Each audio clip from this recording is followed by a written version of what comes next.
The following is an encore presentation of Everything Everywhere Daily. The First World War was one of the most devastating conflicts in human history.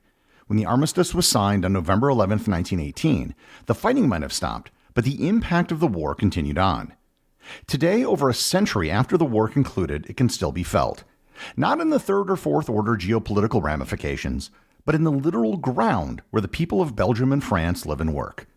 Learn more about Zone Rouge, the Iron Harvest, and the lingering effects of the First World War on this episode of Everything Everywhere Daily.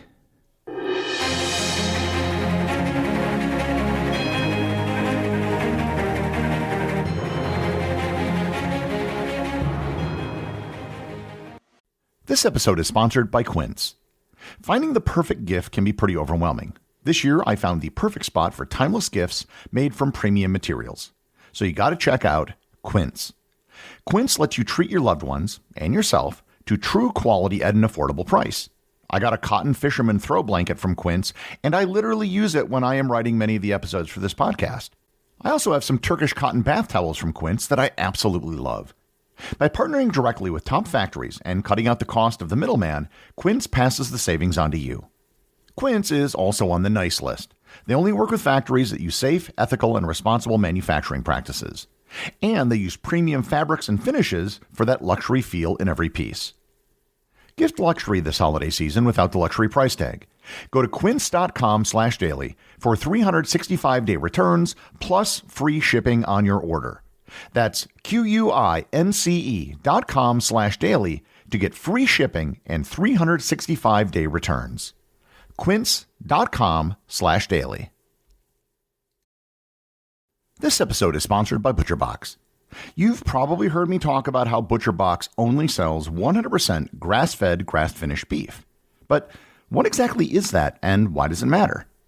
This type of beef comes from cattle that have grazed on grass for their entire lives, as opposed to being finished on a diet of grains and other feed at a feedlot. Basically, cattle eat what cattle are designed to eat. Grass-fed beef tends to have higher levels of omega-3 fatty acids, and grass-fed beef often contains more antioxidants, such as vitamin E. Beyond personal health benefits, choosing grass-fed, grass-finished beef can also improve soil health through natural fertilization and aeration, and can also promote greater biodiversity on grazing lands.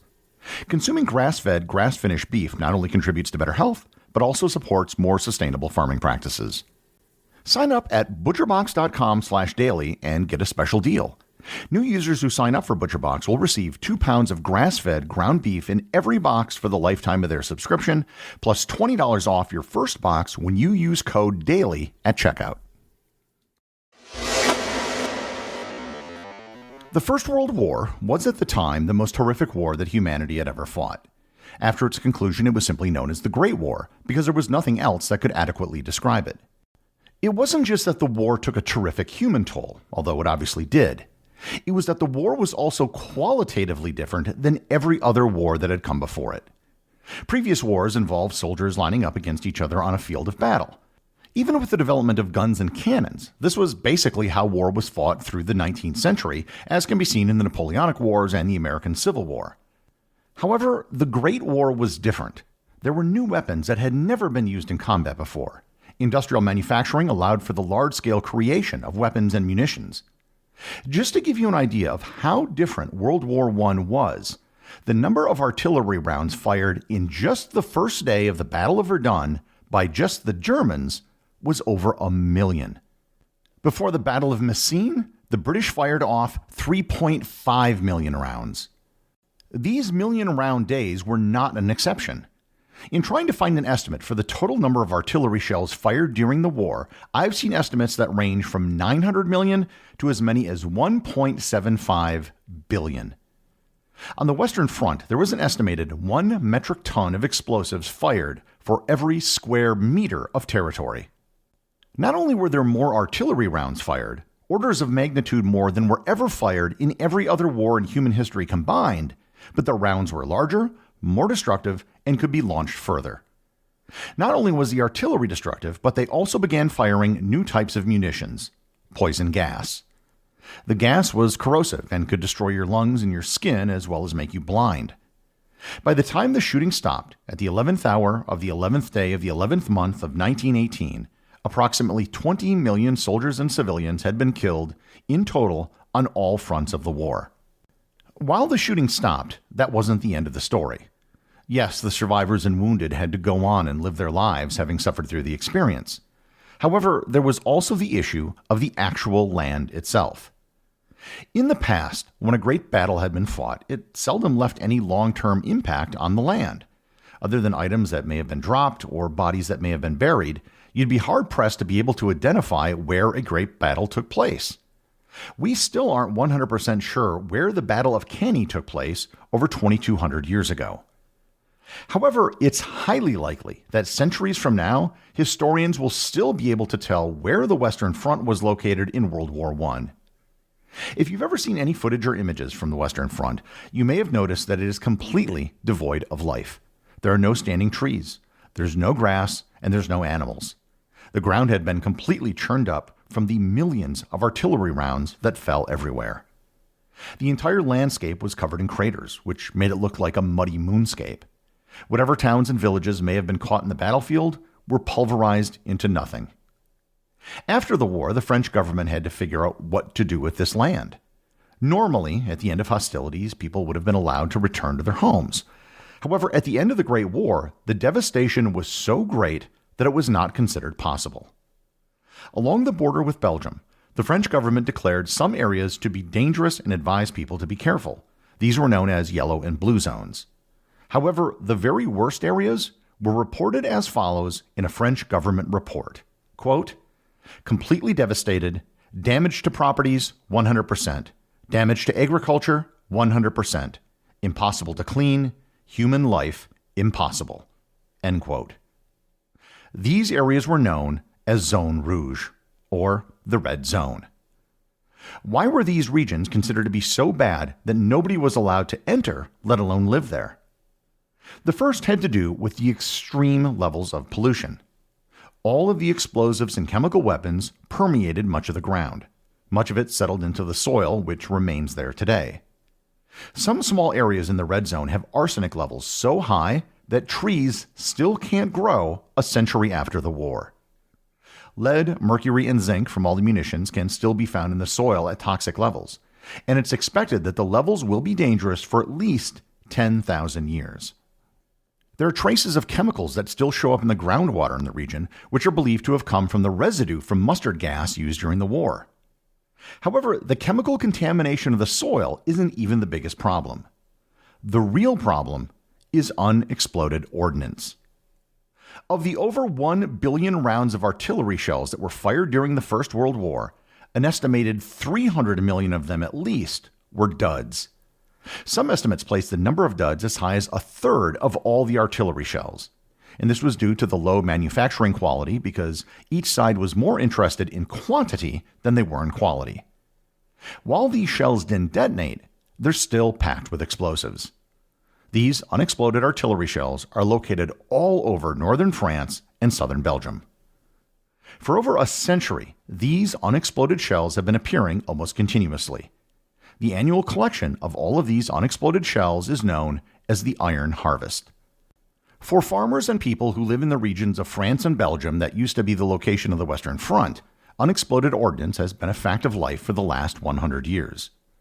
It's hard to even conceive how many unexploded shells from the war are still in the soil in the area. A study conducted in 2005 and 2006 determined that in the worst areas of the Red Zone, it contains about 120 unexploded shells in just the top 15 centimeters or 6 inches of topsoil in every acre. Farmers who find shells in their fields routinely take them to drop-off points that exist for unexploded shells. Both France and Belgium have government departments dedicated to handling unexploded munitions from the First World War. In France, it's known as the Département du Déminage, or the Department of Demining. In Belgium, it's known as the Belgian Explosive Ordnance Disposal Group, or DOVO. Every year, both organizations will handle the controlled elimination of 150 to 200 metric tons of these antique explosives. You might be thinking that after a century in the ground, most of these explosives are probably not active anymore. That is absolutely not the case. It is true that some of these may no longer be able to explode, but with every year, there are reported cases of farmers who detonate rounds with their farm machinery while plowing. Since the end of the war, there have been over 1,000 people that have been killed from unexploded munitions which were used in the war. Thankfully, the number of fatalities from unexploded shells has dropped dramatically over the last 25 years. 2 people were killed from World War I ordnance in 1998 in France, and 2 construction workers were killed in Belgium in 2014 when they encountered an unexploded shell. It isn't just the explosive shells that are a problem either. In some ways, those are easier to deal with because they can just be detonated in a controlled environment. There were chemical rounds that also didn't detonate that are still in the ground. When these gas canisters are discovered, they have to be taken to a special facility where the contents are burned at very high temperatures to destroy the chemicals inside. There have been cases of farmers rupturing chemical weapon canisters and having to get treatment for exposure to the contents. For many shells, they have no idea just looking at it if it contains chemicals or explosives, and in such cases they have to treat it as if it contained poisonous gas. In areas that saw extensive fighting in both world wars, the munitions from the First World War are usually considered to be more dangerous because of the possibility of chemical weapons. There is one other thing that is also being found in these areas on a somewhat regular basis: human remains. Many of the dead from the war simply went missing. Their bodies may have been buried in soil that was kicked up by an artillery round. There have been cases of multiple remains of soldiers, all found in the basement of buildings that went undiscovered during the war. Even if all the issues with chemicals and explosives had been resolved, in the immediate aftermath of the war, many of the worst areas would probably still have been off limits because they're de facto cemeteries. Now, you might wonder, why don't they just make a massive effort and clean up all of the unexploded ordnance scattered around France and Belgium for good? And the answer is, there's just too much. With hundreds of millions of unexploded rounds, conservatively, there are at least tens of millions, if not hundreds of millions, of unexploded shells still in the ground over a very wide area. The current estimates are that it will take somewhere between 300 and 700 years for France and Belgium to be free of unexploded ordnance. The lessons of Zone Rouge and the Iron Harvest is that modern wars don't just end. While World War I may be the oldest war that has a problem with unexploded munitions, there are still unexploded bombs, artillery shells, and landmines from many wars that are plaguing communities around the world. In the case of the First World War, with the many centuries it will take to clear and remove everything, it's quite possible that the last casualty of the Great War may be someone who was born hundreds of years after the conflict ended. The executive producer of Everything Everywhere Daily is Charles Daniel. The associate producers are Benji Long and Cameron Kieffer. I want to give a big shout out to everyone who supports the show over on Patreon, including the show's producers. Your support helps me put out a show every single day.